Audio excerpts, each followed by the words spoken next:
Cinema అయిన మహా. నేను మిస్టర్ బి నా మాట సూటిగా ఉంటది. మ్యాటర్ క్లియర్‌గా ఉంటుంది. మీరు చూస్తున్నారు mister B channel. Welcome to the cinema info show. ఎవడు కొడితే దిమ్మ తిరిగి మైండ్ బ్లాక్ అవుద్దో అదే ఇండియా. ఈ విషయం ప్రస్తుతం ప్రపంచం మొత్తానికి స్పష్టంగా అర్థమైంది. ముఖ్యంగా పాకిస్తాన్‌కి చాలా స్ట్రాంగ్‌గా అర్థమైంది. ప్రతి చర్యకి అంతే సమానమైన, వ్యతిరేకమైన ప్రతిచర్య ఉంటుంది. ఈ స్టేట్మెంట్‌ని కూడా ఇండియా మార్చి చూపెట్టిందని చెప్పాలి. ప్రతి చర్యకి వ్యతిరేకమైన, అంతే సమానమైన కాదు, అంతకు మించిన ప్రతిచర్య ఉంటుంది అని పాకిస్తాన్‌కి అర్థమయ్యేట్టు చెప్పింది. ఇండియా లౌక్యాన్ని, ఇండియా సమయస్ఫూర్తిని, ఇండియా రాజకీయ చతురతని చూసి ప్రస్తుతం ప్రపంచం విస్తుపోతుంది. ఏం కొట్టారు? ఎలా కొట్టారు దెబ్బ పాకిస్తాన్‌ని అని ప్రపంచ రాజకీయవేత్తలందరూ కూడా ఆశ్చర్యపోతున్నారు. ఆ రేంజ్‌లో కౌంటర్ ఇండియా నుంచి పాకిస్తాన్‌కి వెళ్ళింది. పాకిస్తాన్ పరిస్థితి ఏమిటి అంటే పైకి ఎన్ని డాంబికాలు మాట్లాడినా ఇరుక్కుపోయింది. కక్కలేదు, మింగలేదు.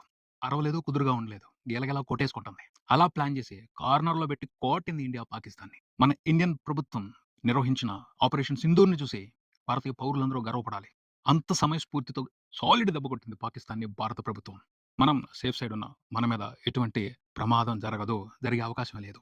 అలాంటి అవకాశం లేకుండా పకడ్బందీగా పథకం వేసి సూపర్బ్‌గా దాన్ని సక్సెస్ చేసింది ఇండియన్ గవర్నమెంట్. భయపెట్టేస్తున్నారు. దాడులు జరగొచ్చేమో, అలా జరగొచ్చు, ఇలా జరగొచ్చని.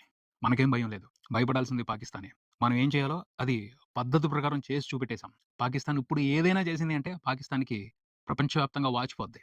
చివాట్లు పెట్టడం కాదు. తలా ముట్టిగా ఏస్తారు. అంతకు మించి చేసిందనుకోండి తొక్కి పడేస్తారు. పాకిస్తాన్ పరిస్థితి అది. ఎట్లా అంటే అట్లా వచ్చి ఇండియా మీద దాడి చేయడానికి ప్రస్తుతానికి పాకిస్తాన్‌కి అవకాశం లేదు. అలాంటి చాణక్య నీతితో మోడీ అండ్ టీమ్ లాగిపెట్టి కొట్టారు పాకిస్తాన్‌ని. ఆపరేషన్ సింధూర్ పాకిస్తాన్ మీద దాడి కాదు. పాకిస్తాన్‌లో ఉన్న ఉగ్రవాద శిబిరాల మీద దాడి, ఉగ్రవాదుల మీద దాడి. ఆ విషయాన్ని చాలా స్పష్టంగా అందరికీ అర్థమయ్యేటట్టు, ముఖ్యంగా ప్రపంచంలో ఉన్న పెద్ద పెద్ద దేశాలందరికీ అర్థమయ్యేట్టు సూపర్బ్‌గా ప్లాన్ చేసి కొట్టింది. ఆ విషయాల్ని వివరాలతో సహా చూపెట్టింది. మాట్లాడటానికి లేదు. ప్రపంచం అంతా కూడా ఉగ్రవాదానికి వ్యతిరేకమే. ఐక్యరాజ్య సమితితో సహా భారత్ దాడి చేసింది ఉగ్రవాదుల మీద, ఉగ్రవాద శిబిరాల మీద. అది ప్రోత్సహించాల్సిన విషయమే. అందరూ ఎంకరేజ్ చేయాల్సిన విషయమే. అందుకనే వేరే దేశాలకి భారత్‌ని నిందించడానికి అవకాశం లేకుండా పోయింది. సూపర్ మూవ్ అసల. హీరోయిక్ మూవ్ ఇది ఇండియా నుండి. ఇప్పుడు పాకిస్తాన్ ఏం చేయాలో అర్థం గాక చేతులు పిసుక్కుంటుంది. ఎక్కడ దాడి చేయాలి? ఇండియాలో ఉగ్రవాద శిబిరాలు ఎక్కడున్నాయని దాడి చేయాలి. ఓన్లీ నిందలు మాత్రమే వేస్తుంది. ఇండియాలో గూడా ఉగ్రవాదులున్నారు అని. ఎక్కడైనా దాడి చేశారు అంటే సివిలియన్స్ ఉన్న చోటే చేయాలి. లేకపోతే గవర్నమెంట్ ఆస్తుల మీద చేయాలి. లేదా మిలిటరీ ఉన్న ప్రదేశాల్లో చేయాలి. అలా చేసిందంటే యుద్ధం వస్తది. మనం అప్పుడు తొక్కి పడేయొచ్చు పాకిస్తాన్‌ని. ఎవరు ఆపరు. ప్రపంచం మొత్తం మనకే మద్దతిస్తది. అంత తెలివిగా పాకిస్తాన్‌ని ఇరకాటంలో పెట్టి ప్రతీకారం తీర్చుకుంది ఇండియా. పెహల్గావ్‌లో జరిగింది అమానుషం. ఆ అమానుషానికి చాలా సమయస్ఫూర్తితో, ఎంతో గొప్ప రాజకీయ చతురతతో ప్రతీకారాన్ని తీర్చుకుంది ఇండియా. ఈ విషయానికి సంబంధించి ప్రతి ఒక్క భారతీయుడు గర్వపడాలి. జై భారత్! జై హింద్! ఇక మ్యాటర్‌లోకొచ్చేద్దాం. ఆల్రెడీ మాట్లాడుకుంటున్నాం. సగం మాట్లాడుకున్నాం ఆ టాపిక్ గురించి. హిట్ 3 ఈ సినిమా మూలంగా సమాజానికి ఏంటి ఉపయోగం? ఆల్రెడీ 2 పాయింట్లు మాట్లాడుకున్నాం. మూడో పాయింట్ ఏమిటి అంటే ఏముందసలు ఇందులో గొప్ప? వయలెన్స్ ఎక్కువ చూపెట్టారు. అంత వయలెన్స్ అవసరమా? వయలెన్స్ అవసరమే. ఎందుకంటే కొన్ని వయలెంట్ పరిస్థితుల్ని వయలెన్స్‌తోనే కంట్రోల్ చేయగలుగుతాం. వయలెన్స్‌కి కొన్ని సందర్భాల్లో వయలెన్సే సమాధానం. ధర్మాన్ని పరిరక్షించడం కోసం హింస అనే ఆయుధాన్ని ప్రయోగించక తప్పదు. ధర్మాన్ని నిలబెట్టడం కోసం యుద్ధం చేయాల్సొస్తది. యుద్ధం అంటే హింసే. కొన్ని సార్లు శాంతిని నెలకొల్పడం కోసం వయలెన్స్ అవసరమే. అవాయిడ్ చేయలేం. మనిషి జీవితంలో వయలెన్స్ కూడా భాగమే. సినిమాలో ఇంత వయలెన్స్ అవసరమా? ఈ సినిమాలో నేపథ్యాన్ని చూసుకుంటే వయలెన్స్ అవసరమే. ఎందుకంటే కొన్ని రకాల పరిస్థితుల్ని కంట్రోల్ చేయడం కోసం వయలెన్స్‌తోనే సమాధానం చెప్పాల్సొస్తది. క్రూరంగా ప్రవర్తిస్తున్న మనుషులతో, రాక్షసులతో అహింసావాదం అనేది నడవదు. హింసతోనే వాళ్ళకి సమాధానం చెప్పాలి. హింసతోనే వాళ్ళని కంట్రోల్ చేయాలి. ధర్మశాస్త్రాలు ఎప్పటినుంచో చెప్తున్న నిజం అది. సరే వయలెన్స్ అవసరమే. కానీ సినిమాల్లో అంత వాస్తవికంగా చూపించాల్సిన అవసరం ఉందా? చాలా బీభత్సంగా చూపెడుతున్నారు. అంత భయానకంగా చూపించాల్సిన అవసరం ఉందా? ఇది డిస్కస్ చేసుకోవాల్సిన పాయింట్. నవరసాలు అన్నారు. నవరసాల్లో భయానకం, బీభత్సం కూడా భాగమే. భయానకాన్ని ఊహించుకోండి అని చెప్పడం వేరు. దానికి వాస్తవ రూపమిచ్చి తెర మీద చూపించడం వేరు. ఇప్పుడు టెక్నాలజీ బాగా డెవలప్ అయింది. సో, ఎక్స్‌పీరియన్స్‌ని రియాలిటీకి దగ్గరగా చూపెడుతున్నారు. వయలెన్స్‌ని వాస్తవికంగా చూపెడుతున్నారు. ఆర్టిస్టిక్‌గా చూపెడుతున్నారు. అది ఎక్స్‌ట్రీమ్ లెవెల్‌లోనే ఉంటుంది. టెక్నాలజీ తీసుకొచ్చిన అడ్వాంటేజ్ అది. దాన్ని పూర్తిగా తప్పు అని చెప్పడానికి లేదనే చెప్తాను నేనైతే. అది ఓ డైరెక్టర్ క్రియేటివిటీ. ఆ టీమ్ క్రియేటివిటీ. వాళ్ళకి అవకాశం ఉంది అలా చూపించడానికి. వాళ్ళు చూపిచ్చారు. అది అందరికి నచ్చుద్ది అని చెప్పడానికి లేదు. నచ్చిన వాళ్ళు చూడాలి. నచ్చని వాళ్ళు దూరంగా ఉండాలి. అందరూ ఎందుకు చూడాలి? రకరకాల మనుషులున్నారు. రకరకాల అభిప్రాయాలుంటాయి. రకరకాల అభిరుచులుంటాయి. అభిరుచికి తగ్గట్టు ఏది ఇష్టమో దాన్ని చూడాలి. ఏది ఇష్టం లేదో దాన్ని చూడకూడదు. ఈ విషయానికి సంబంధించి మనం క్లారిటీగా ఉంటే 'హిట్ 3' మూవీలో ఉన్న వయలెన్స్ గురించి ఇబ్బంది పడాల్సిన అవసరమే లేదు అని చెప్తాను నేను. పోతే ఊరకనే వయలెన్స్‌ని బీభత్సంగా సినిమా అంతా చూపెట్టేసినంత మాత్రాన ఆడియన్స్ సినిమాని ఇష్టపడతారు. ఆ వయలెన్స్‌ని ఇష్టపడతారు. ఆ ఎక్స్‌పీరియన్స్‌ని ఎంజాయ్ చేస్తారు అని లేదు. ఎంత పెద్ద వయలెన్స్ అయినా, చిన్న ఫైట్ అయినా ఓ పర్పస్ ఉండాలి. ఓ రీజన్ ఉండాలి. రీజన్ ఎంత స్ట్రాంగ్‌గా ఉంటే అంత బాగా ఆ వయలెన్స్‌ని ఎంజాయ్ చేస్తారు. భయానకమైనా సరే ప్రాపర్ రీజన్ ఉండాలి. బీభత్సం అయినా సరే ప్రాపర్ రీజన్ ఉండాలి. రీజన్ ఎంత స్ట్రాంగ్‌గా ఉంటే అంత స్ట్రాంగ్‌గా ఎక్స్‌పీరియన్స్‌ని తీసుకుంటారు. అంతేగాని క్రూరంగా మనుషుల్ని చంపుకుంటా వెళ్ళిపోయి, జుగుప్స కలిగేలాగా దృశ్యాలను చూపించినంత మాత్రాన ఆడియన్స్ ఆ ఎంటర్‌టైన్‌మెంట్‌కి, ఆ విజువల్స్‌కి అట్రాక్ట్ అవ్వరు. ఎందుకలా చేయాల్సొచ్చింది? ఎందుకక్కడ అలా జరుగుతుంది? అన్న రీజన్ స్ట్రాంగ్‌గా ఉన్నప్పుడు, అప్పుడు కనెక్ట్ అవుతారు. అప్పుడు ఆ వయలెన్స్‌ని కూడా ఎంజాయ్ చేస్తారు. దానికి సంబంధించి ఈ మూవీ టీమ్ క్లారిటీతోనే ఉంది. స్ట్రాంగ్ రీజన్స్‌ని పెట్టుకుంది. కాబట్టే చాలా వరకు ఆడియన్స్ ఎంజాయ్ చేశారు. ఎంజాయ్ చేశారు కాబట్టే 100,00,00,000 పైన గ్రాస్ వచ్చింది ఈ సినిమాకి. ఈ సినిమాలో ఉన్న వయలెన్స్ మూలంగా సమాజానికైతే ఎటువంటి ఉపయోగం లేదు. కానీ క్రూరులున్నారు సొసైటీలో. దుర్మార్గులున్నారు సొసైటీలో. అభం శుభం తెలియని వాళ్ళ మీద రకరకాల అఘాయిత్యాలకు పాల్పడుతున్నారు. అలాంటి వాళ్ళందరికీ ఇలాంటి వయలెన్స్‌తో సమాధానం చెప్పే హీరోలుంటారు అన్న విషయం అర్థమయ్యేటట్టు చెప్పడం ఈ సినిమా ఉద్దేశం అని చెప్పొచ్చు. ఆ యాంగిల్‌లో చూసుకుంటే ఓకే. యాక్సెప్ట్ చేయొచ్చు. ఇందులో కొంత మెసేజ్ ఉంది. ఉపయోగపడే అంశం ఉంది. ఏదైనా సరే మనం చూసే దృష్టిని బట్టి ఆధారపడి ఉంటది. నెక్స్ట్ ఇంకొక పాయింట్ నేను చెప్పదలుచుకుంది ఈ సినిమాలో ఉన్నది సమాజానికి ఉపయోగపడేది.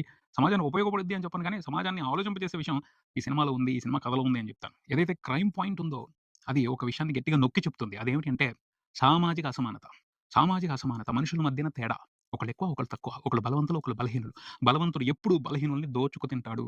వాళ్ళని తన ఇష్టానికి వాడుకుంటాడు. వాళ్ళ మీద అఘాయిత్యాలు చేస్తాడు. వాళ్ళని బలి తీసుకుంటాడు. ఇది అనాదిగా ఉంది. ఇప్పటికీ జరుగుతుంది. కాకపోతే పద్ధతి మారింది. ఒకప్పుడు ఆఫ్రికాలో ఉన్న నీగ్రోల్ని వేటాడి జంతువుల మాదిరి బంధించి అమెరికాకి తరలించి అక్కడ వాళ్ళని బానిసలు చేసుకొని నానా రకాలుగా హింసించారు. ఇది ఎంత మానుషం. అదే రకమైన బానిసత్వం ఇప్పుడు కూడా రకరకాలుగా జరుగుతానే ఉంది. Human trafficking. ఎందుకు మనుషుల్ని ఒక చోట నుంచి ఒక చోటకి రవాణా చేస్తున్నారు. చిన్న పిల్లల్ని తీసుకొని వెళ్ళిపోయి వేరే దేశాలకు రవాణా చేస్తున్నారు. బానిసత్వం వాళ్ళని బానిసలుగా చేసుకొని హింసిస్తున్నారు. ఆ పద్ధతి ఇప్పటికీ ఉంది. ఇది పర్ఫెక్ట్‌గా సామాజిక అసమానత. ఎవరిని తీసుకెళ్తున్నారు? పేదల్ని తీసుకెళ్తున్నారు. నిస్సహాయుల్ని తీసుకెళ్తున్నారు కిడ్నాప్ చేసి వేరే దేశాలకి. ఎవరి కోసం తీసుకెళ్తున్నారు? బాగా బలిసినోడి కోసం తీసుకెళ్తున్నారు. వాడి అవసరాలు తీర్చడం కోసం తీసుకెళ్తున్నారు. ఒకడి అవసరం ఇంకొకడికి వ్యాపారం అయిపోయింది. ఒకడి వ్యాపారం అమాయకుల్ని, బలహీనుల్ని బలి తీసుకుంటాం. అదే విషయం ఈ సినిమాలో కూడా ఉంది. వాడెవడికో ఒక డ్రగ్ కావాలి. బాగా డబ్బులు సంపాదించాడు. ముసలోడైన తర్వాత ఒక యంగ్ అమ్మాయిని పెళ్లి చేసుకున్నాడు. అప్పుడు వాడికి పిల్లలు కావాల్సొచ్చింది. శక్తి లేదు. ఆ పొటెన్షియల్ కోసం పిల్లల్ని కనే పొటెన్షియల్ కోసం వాడికొక డ్రగ్ అవసరమైంది. కనిపెట్టారు. ఎందుకంటే వాళ్ళు దానికోసం లక్షల డాలర్లు ఖర్చు పెడతారు. దాన్ని వ్యాపారంగా మలుచుకున్నారు. ఆ మందు కోసం వీళ్ళు ఏర్పాటు చేసింది ఏంటి? అమాయకుల్ని బలి తీసుకోవడం. అది కూడా ఎంత దారుణంగా బలి తీసుకుంటున్నారు. సమాజంలో ఉన్న సైకోల్ని రెచ్చగొట్టి వాళ్ళని ఒక గ్రూప్‌గా తయారు చేసి వాళ్ళని అమాయకుల మీదకి ఉసిగొల్పారు. విచక్షణ లేకుండా. క్రూరంగా హింసించి మనుషుల్ని చంపి వాళ్ళ నుంచి అవసరమైన అవయవాల్ని సేకరించి దాని నుంచి ఒక డ్రగ్ తయారు చేసి దాన్ని తీసుకెళ్ళి పెద్ద పెద్ద సెలబ్రిటీలకు అమ్ముతున్నారు. ఎంత దారుణమైన క్రైమ్ ఇది. అలాంటి వాళ్ళని క్షమించొచ్చా? క్షమించకూడదు. ఇదొక రకమైన సామాజిక అసమానత. నీ అవసరం కోసం ఎవరినో బలి తీసుకుంటావా? ఎంత క్రూరంగా చంపేస్తారా? క్షమించరాని క్రైమ్ ఇది. అలాంటి వాళ్ళ మీద ఎంత క్రూరంగా తిరగబడినా తప్పు లేదు. ఎంత దారుణంగా అలాంటి వాళ్ళని హింసించినా తప్పు లేదు. వాళ్ళ మీద ఎలాంటి భయంకరమైన వయలెన్స్‌ని ప్రయోగించినా తప్పు లేదు. సామాన్యుడు చేయగలిగింది అదే. ఎదురు తిరిగి, తెగించి, సంకెళ్ళు తెంచుకొని యుద్ధం చేసి గెలవడమే.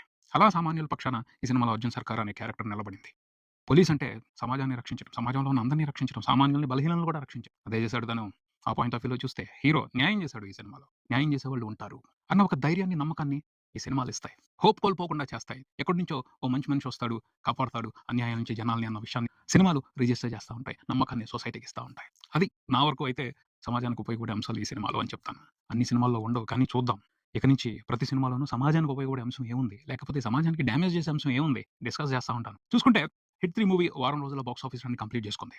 వారం రోజుల తర్వాత చూసుకుంటే సినిమా అన్ని ఏరియాలోనూ బ్రేక్ ఈవెన్ కంప్లీట్ చేసేసుకుంది. ట్రాకర్స్ లెక్క ప్రకారం కూడా 100,00,00,000 గ్రాస్ మార్క్‌ని దాటేసింది. పోతే ఒక విషయం మాత్రం క్లారిటీ వచ్చేసింది. 150,00,00,000 గ్రాస్ మార్క్‌ని టచ్ చేయడం కష్టం. మహా అయితే 120,00,00,000 మార్క్‌ని టచ్ చేస్తదేమో. షేర్ చూసుకుంటే నియర్లీ 60,00,00,000 ఉంది. 70,00,00,000 షేర్ మార్క్ కూడా చూడటం కష్టం అనే చెప్పొచ్చు. ఎందుకంటే స్లో అయింది. 2 తెలుగు రాష్ట్రాల వరకు మాత్రం సినిమా నియర్లీ 36,00,00,000 వరకు షేర్ చూసింది. 60,00,00,000 పైన గ్రాస్ చూసింది. ప్రపంచవ్యాప్తంగా 100,00,00,000 పైన గ్రాస్, 60,00,00,000 పైన షేర్. అమెరికాలో చూసుకుంటే 12,00,00,000 వరకు షేర్ వచ్చింది. 22,00,00,000 వరకు గ్రాస్ వచ్చింది. Superb run. అక్కడ పెద్ద బ్లాక్ బస్టర్ సినిమా. నైజాంలో కూడా బ్లాక్ బస్టర్, ఉత్తరాంధ్రలో కూడా బ్లాక్ బస్టర్. ఆంధ్రాలో మాత్రం ప్రస్తుతానికి హిట్ స్టేటస్ దగ్గరే ఉంది. సినిమా అయితే హిట్. అందులో అనుమానం లేదు. రేంజ్ మాత్రం ఎక్స్‌పెక్ట్ చేసినంత పడలేదు. ఒక చోట ఆగిపోయింది. అయినా పర్లేదు. దానికిది వరుసగా మరో హిట్.